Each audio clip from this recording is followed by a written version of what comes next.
Hey everybody, back for more. Happy Thursday. Um, Sorry about the video on Tuesday. That was really long. I didn't. I do not intend to make really long videos like that, so I apologize for that. Fortunately, I'm not really teaching a whole lot today because it's just combining two ideas that we've already done. So I'll get straight to the examples, and I've got them a little bit more prepared and ready to go. So hopefully this goes a little bit more smoothly, both in the flow of the lesson and the shape of my curves as we get to those. But amplitude and period, we've seen how to do both of these. If I've got an equation that says y equals something times sine of something x, we know that the value of the coefficient in front tells us our amplitude. We know that the coefficient on the inside tells us the period, using the formula that the amplitude is the absolute value of that coefficient in front. Of course, the amplitude is always positive, and then the period is either 360 degrees divided by k, or if we've got a problem in radians, then it's 2 pi divided by k. Make sure as you're going through these problems, pay attention to which ones you're supposed to be doing in radians and degrees. And I'll admit there's more radian problems than degree problems because frankly, I think that's what we probably need the most work on. So make sure you're doing that. Don't just look for pi. Some of the radian questions have pi, some of them do not. So just watch out for it, follow directions, you'll be all right.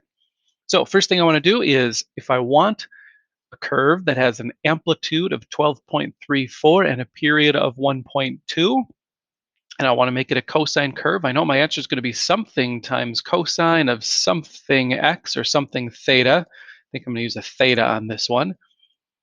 We know that this number out here is tied to this. It could be positive or negative 12.34. And then the period, that's not the number that goes here. The number that goes here is, well, the k value that goes here is 360 or 2 pi. I chose to do this one in degrees, but 360 degrees divided by the period gives me the value of k. My k value is 300, so that goes in there. Positive or negative 12.34, commit to one, I suppose, if you have to come up with any equation, but I put both of them in there as possibilities.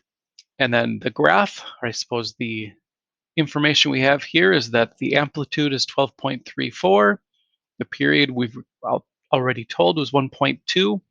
And so as I'm making my graph, similar to the way that I did the graphs yesterday, I'll mark off my 4 spots. Actually, I mark 5 of them, but really the 4th one is the important one because that's going to be one full period. I want that to be 1.2. If that's 1.2, then half of that is going to be 0.6, half of that is 0.3, and now we know what each one of my marked intervals is. 0.3, 0.6, this must be 0.9, 1.2, and 1.5. And then after that, I'm just marking the points. I'm doing a positive cosine graph, so it starts up at the top, and then the 3 points around where it crosses, where it goes from a half to 0 to negative a half. And then once I get to the next significant marker, it's at the bottom, negative a half, 0 and a half, up at the top, a half, 0, negative a half, and then I play connect the dots with those points. And I get a graph that looks like this.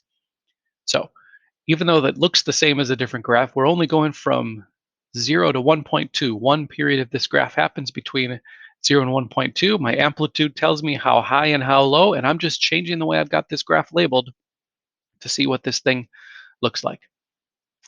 All right, next one I want to take a look at. I'm going to switch over to radians for this one.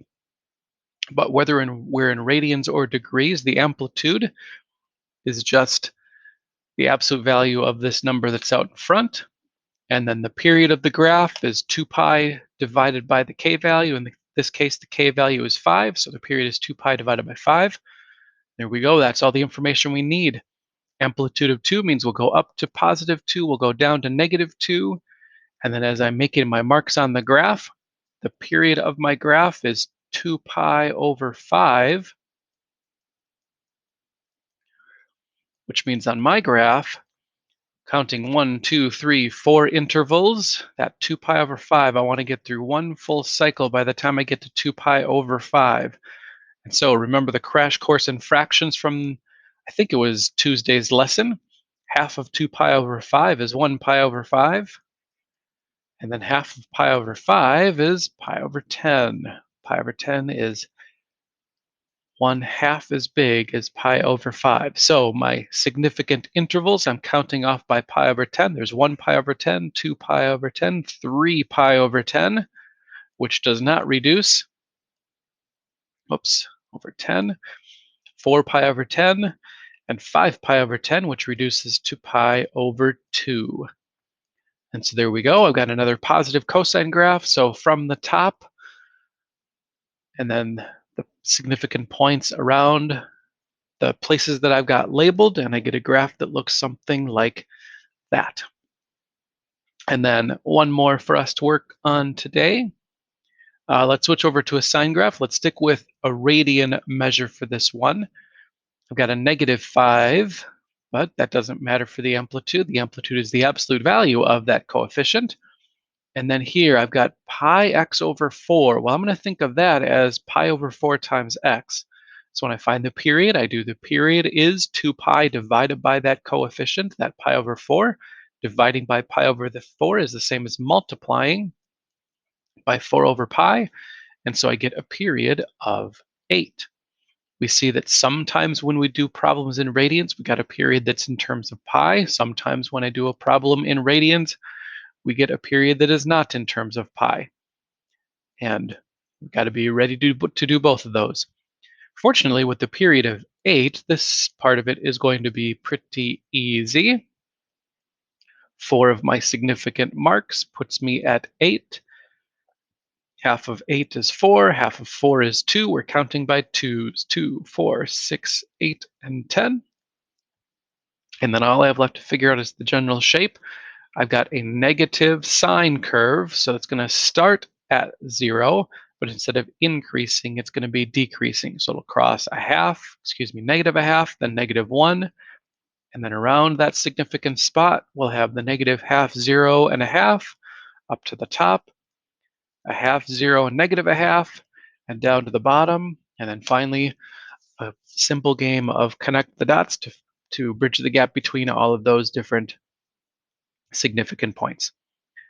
So there we go, much quicker, nothing new. If you have questions, you want to see this much more thoroughly explained, of course, the previous videos do a pretty good job of that. If you still have questions, certainly get in touch with me. Schoology, Google, whatever that's called, Google Hangouts, emails. But if you're struggling, if you're having a tough time with this, certainly let me know. We're going fairly slowly. We're taking small steps, and the intention of this is that you guys are really experts at every step along the way, so that when we get to the end of this chapter and we're doing about 5 different things, well, the 2 steps that we've done so far, hopefully we're masters of that, so that when we're dealing with 5 things at once, we're still able to do this part correctly. But that's all I've got for today. Hope you're doing well, and I guess enjoy your long weekend. You're seeing this on Thursday, which means this assignment won't be due until Tuesday, stretching things out even more than what we had planned originally. But there we go. Have a great weekend, and we'll see you next time. Bye.